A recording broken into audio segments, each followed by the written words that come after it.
Hi! Event போலாமா? Summer ஆனா போதும், இங்க ஒரு மால் முன்னாடி சும்மா எவ்ரி மந்த்தும் இந்த மாதிரி நிறைய ஸ்டால்ஸ், மியூசிக், ஃபுட் எல்லாம் வச்சு நிறைய ஃப்ரீ ஈவென்ட் கண்டக்ட் பண்ணுவாங்க. பட் ஷாப் எல்லாமே வாங்க முடியாத அளவுக்கு ரேட் இருக்கும்.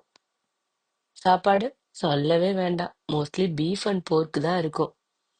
ஏதாவது நம்ம இந்தியன் ஈவென்ட் நடந்தா மட்டும்தான் நம்ம இந்தியன் ஃபுட் ஸ்டால் எல்லாம் போடுவாங்க. பட் கிட்ஸுக்கு நிறைய ஆக்டிவிட்டிஸ் வச்சிருப்பாங்க. இந்த மாதிரி ஈவென்ட் போகும்போது தான் எனக்கு நம்ம ஊரை மிஸ் பண்ற மாதிரி ஒரு ஃபீல் இருக்கும்.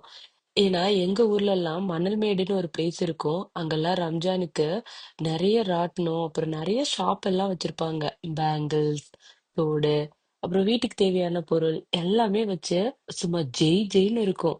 சாப்பாடு சொல்லவே வேண்டாம். அவ்வளோ ஸ்டால் போட்டிருப்பாங்க. 3 டேஸ் தான் கண்டக்ட் பண்ணுவாங்க. பட் செம்ம ஹாப்பியா இருக்கும்.